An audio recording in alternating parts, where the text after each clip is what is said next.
इस वीडियो में हम लोग बात करने वाले हैं डब्ल्यूडब्ल्यूई के अगले pay per view hello in a cell के बारे में, जो कि बस अब ज़्यादा दूर तो है नहीं। कल सुबह सुबह आपको उसी चैनल पर hello in a cell pay per view देखने को मिलेगा, जहां पर आप लोग रॉ, स्मैकडाउन या फिर एनएक्सटी के शोज़ को एंजॉय करते हो। और इस बार अगर हम पेपर व्यू को देखें तो भाई सच में डब्ल्यूडब्ल्यूई ने जो पेपर व्यू का नाम है उस हिसाब से मैचेस भी रखे हैं, क्योंकि आपको पता है जो हेल इन अ सेल वाली स्टिपुलेशन के मैचेस हैं वो ज़्यादा हैं। और गाइस ये वाली वीडियो अलग है, क्योंकि इस वीडियो के अंदर ना सिर्फ मैं आपको बताने वाला हूँ results hello in a cell के, अपनी प्रिडिक्शंस, साथ ही साथ गाइस बैटिंग ऑड्स भी मैं आपको बताऊंगा। तो दोनों ही चीज़ों का मजा आपको इस वीडियो के अंदर मिलने वाला है, और पॉसिबली और कौन से नए matches hello in a cell के पेपर व्यू के लिए ऑफिशियल हो सकते हैं। तो गाइस ये वीडियो काफी ज्यादा इंटरेस्टिंग होगी, इसे लास्ट तक जरूर देखिए। तो सबसे पहले तो गाइस पूरे पेपर व्यू के अंदर अब तक सिर्फ डब्ल्यूडब्ल्यूई ने 5 ही मैचेस ऑफिशियल करे हैं, जो कि बहुत ही ज्यादा कम है, क्योंकि डब्ल्यूडब्ल्यूई एटलीस्ट यहाँ पर 7-8 मैचेस तो करती है। अब क्या इसके पीछे रीजन ये है कि क्योंकि ऑलरेडी यहाँ पर 3 हेल इन अ सेल के मैचेस हैं तो टाइम जल्दी भर जाएगा, इसलिए डब्ल्यूडब्ल्यूई कम मैचेस रख रही है, मुझे नहीं पता। लेकिन अगर डब्ल्यूडब्ल्यूई का प्लान है कुछ और मैचेस ऐड करने का, तो कुछ ऐसी चीजें यहाँ पर जो कि डब्ल्यूडब्ल्यूई कर सकती है। सबसे पहले तो आपको पता है हमको फील्ड और रेट्रिब्यूशन के बीच काफी कुछ देखने को मिला था, और ऐसा लग भी रहा था ट्विटर के ऊपर हेल वर्ड का जिस तरीके से यूज हो रहा था कि इनका मैच ऑफिशियल होगा। हालांकि अभी तक तो वो हुआ नहीं है, तो शायद ये एक मैच है जो कि ऑफिशियल हो सकता है। इसके अलावा Kevin Owens versus Alistair Black, क्योंकि सेम ब्रांड के ऊपर आ चुके हैं, और इनकी जो फ्यूड है वो भी हमको पता है कि लगातार कंटिन्यू चल रही है। हालांकि स्टोरी लाइन यहाँ पर ज्यादा कुछ नहीं है, लेकिन मैचेस इनके बहुत ज्यादा होते रहते हैं, तो क्या पता हेल इन अ सेल में भी मैच हो जाए। इसके अलावा सेथ रॉलिंस जैसा बड़ा नाम hello in a cell pay per view के लिए नहीं है। Last year hello in a cell match के अंदर तो उनकी तबाही हो गई थी, तो शायद सेथ रॉलिंस का भी मैच हो सकता है अगेंस्ट मर्फी, या फिर यहाँ पर हो सकता है डब्ल्यूडब्ल्यूई डोमिनिक को भी डाल दे, triple threat match out of nowhere एक बड़ा मैच डब्ल्यूडब्ल्यूई बना सकती है। तो कुछ इस तरीके के मैचेस हो सकता है डब्ल्यूडब्ल्यूई अभी आगे जो है हेल इन अ सेल के लिए ऑफिशियल कर दे। बाकी अभी तो इतने ही मैचेस हैं जिसके बारे में हम लोग बात करेंगे, और जो 5 ऑफिशियल मैचेस हैं उसमें से सबसे पहले मैच की बात करते हैं, जो कि है ओटिस वर्सेस द मिस के बीच। और आपको पता है इस मैच के अंदर जो मनी इन द बैंक का ब्रीफ केस है वो होने वाला है ऑन द लाइन। अब सबसे पहले अगर मैं आपको इस मैच के बैटिंग ऑड्स बताऊं तो इस समय वो यहाँ पर फेवर करते हैं ओटिस को कि इस मैच के अंदर वो जीत जाएंगे और उनके पास से ब्रीफ केस रहने वाला है। और अगर मैं अपनी प्रेडिक्शन की बात करूं तो मेरे को लगता है कि इस मैच के जो बैटिंग ऑड हैं वो एकदम सही है, और मेरे को भी लगता है कि ओटिस यहाँ पर जीतेंगे, क्योंकि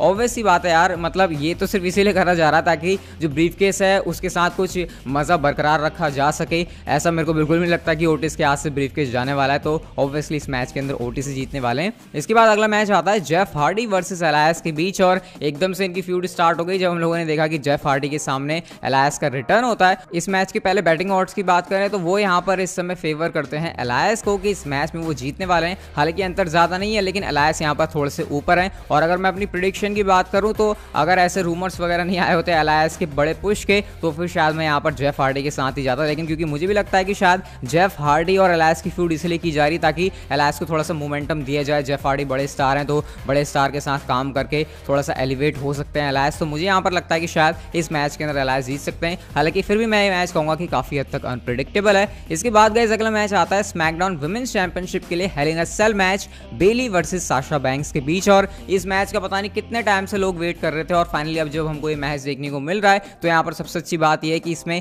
हेल इन अ सेल वाली स्टिपुलेशन है, जो कि इस मैच को अपने आप में यूनिक बनाती है। और मैं तो पर्सनली इस मैच के लिए काफी एक्साइटेड हूँ, क्योंकि आपको पता है साशा बैंक्स हमको पहले भी देखने को मिली है हेल इन अ सेल के मैचेस के अंदर, और उनकी परफॉर्मेंस कितनी कमाल की होती है। हमने एनएक्सटी के अंदर साशा बैंक्स एंड बेली के मैचेस देखे हैं, उनकी क्वालिटी कितनी कमाल थी। तो ऐसे में मेरे को लगता है कि शायद हो सकता है शो का सबसे बेस्ट मैच निकल कर आ जाए। विमेंस डिवीजन से मैं एक मैच को बेस्ट मैच बोल रहा हूँ, ये काफी बड़ी बात है। बाकी अगर हम बात करें पहले इस मैच के बैटिंग ऑड्स की, तो गाइस यहाँ पर आपको देखने को मिल सकता है टाइटल चेंज, क्योंकि जो बैटिंग ऑड्स हैं वो इस समय फेवर करते हैं साशा बैंक्स को कि फाइनली वो बेली को यहाँ पर हरा देंगी और बन जाएंगी हमारी नई स्मैकडाउन वुमेन्स चैंपियन। और अगर मैं अपनी प्रेडिक्शन की बात करूं तो यहाँ पर मैं आपको पूरे लॉजिक और सेंस के साथ बता सकता हूँ कि क्यों साशा बैंक्स का यहाँ पर जीतने का चांस लग रहा है। एक तो आपको पता है इनकी फ्यूड कितनी लंबी चल रही है, और एंड में आकर यही होना है कि साशा बैंक्स को ही चैंपियन बनना है। और अगर डब्ल्यूडब्ल्यूई अभी उनको नहीं जिताती, आगे किसी पेपर व्यू के लिए जिताती है, तो वो बड़ा माहौल नहीं बनेगा, क्योंकि आपको पता है ये हेल इन अ सेल वाला मैच है। तो एक मेमोरेबल मोमेंट बनाने के लिए यहाँ पर साशा बैंक्स की जो जीत है वो मेरे को दिखाई देती है। तो मेरी प्रेडिक्शन यहाँ पर साशा बैंक्स के लिए रहने वाली है कि वो इस मैच के अंदर बन जाएंगी नई चैंपियन।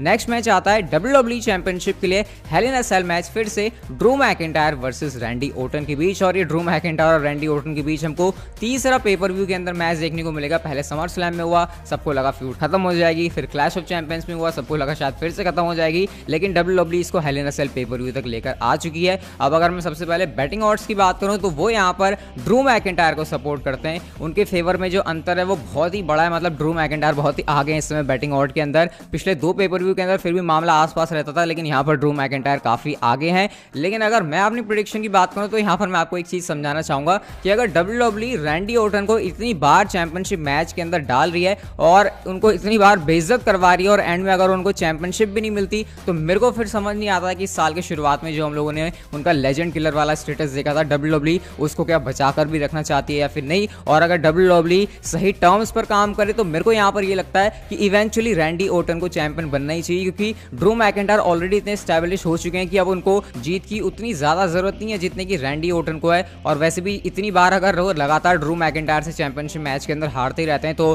फिर मेरे को नहीं पता कि रैंडी ऑर्टन यहाँ से आगे क्या करने वाले हैं। और अगर WWE स्पेशली एज के साथ उनकी फ्यूड करवाना चाहती है तो ऐसा तो होगा नहीं कि भाई मरा मुरा पिटा पिटा सा रैंडी ऑर्टन आगे फ्यूड कर रहा है, वरना मजा भी किसको आएगा एज और रैंडी ऑर्टन का मैच देखने के लिए। तो यहाँ पर भले ही बैटिंग ऑड्स जो है ड्रू मैकिंटायर के फेवर में, लेकिन मेरे को स्टिल अपनी प्रेडिक्शन के हिसाब से लगता है कि यहाँ पर रैंडी ऑर्टन जीतेंगे और वो बनेंगे नए WWE चैंपियन। वैसे हर एक पेपर व्यू के अंदर मैच प्रेडिक्शन के अंदर अगर रैंडी ऑर्टन के मैच की बात करें तो मैंने उन्हीं को पिक किया है और हर बार मैं गलत होता हूँ, लेकिन इस बार भी अगर मैं गलत हो जाऊँ तो ज़्यादा कोई सरप्राइज वाली बात होगी नहीं। बट स्टिल मुझे लगता है कि सही तरीके से देखा जाए तो यहाँ पर रैंडी ऑर्टन ही डिजर्व करते हैं इस मैच को जीतने के लिए। और गाइस बात करते हैं हम लोग फाइनल मैच की, जो कि हमको देखने को मिलेगा यूनिवर्सल चैंपियनशिप के लिए hell in a cell I quit match Roman Reigns versus Jey Uso के बीच। और उनकी जो स्टोरी लाइन है वो तो आपको पता ही है कितनी इंटरेस्टिंग हमको यहाँ पर देखने को मिल रही है। और ऊपर से जो कॉन्सिक्वेंसेस है रोमन रेंस ने रिवील किए हैं, ऑर्डर मानो या फिर तुम हमारी जो है पूरी फैमिली से बाहर चले जाओ। और उसके बाद जो जे ऊसो जिमी ऊसो का चेहरा था वो बताता था कि ये जो कॉन्सिक्वेंसेस हैं वो कितने ज्यादा बड़े हैं।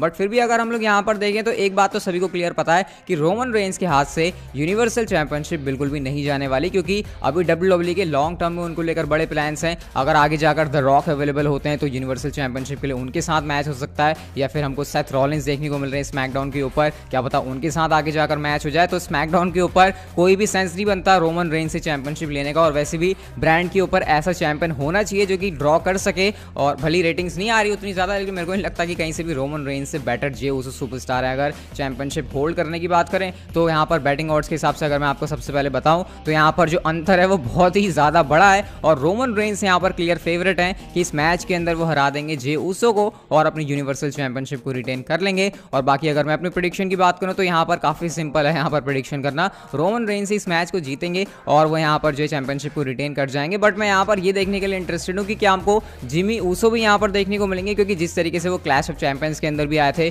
हमको वो स्मैकडाउन पर भी देखने को मिले, तो क्या पता यहाँ पर जिमी ऊसो भी आ जाए तो थोड़ी सी दगाबाजी हो जाए, तो वो काफी केओस वाला माहौल यहाँ पर बना सकता है। बट मैच के अंदर जे ऊसो ही वो सुपरस्टार होंगे जो कि कहेंगे आई क्विट, और इस तरीके से रोमन रेंस कर जाएंगे अपनी यूनिवर्सल चैंपियनशिप को रिटेन। तो गाइस ये थे वो सारे मैचेस जो कि आपको देखने को मिलेंगे hello in a cell pay per view के अंदर, और क्या होंगे उनके रिजल्ट्स, मेरी प्रेडिक्शंस, आपकी क्या प्रेडिक्शंस है मुझे कमेंट करके आप लोग जरूर बताना। ये वाली वीडियो गाइस अगर आपको अच्छी लगी तो लाइक किए बिना कहीं मत जाना और चैनल को कर लो सब्सक्राइब, नोटिफिकेशन बेल को ऑन, क्योंकि इस चैनल के ऊपर आपको प्रो रेसलिंग से जुड़ी ऐसी इंटरेस्टिंग वीडियोस देखने को मिलती रहती हैं। So see you guys in my next video.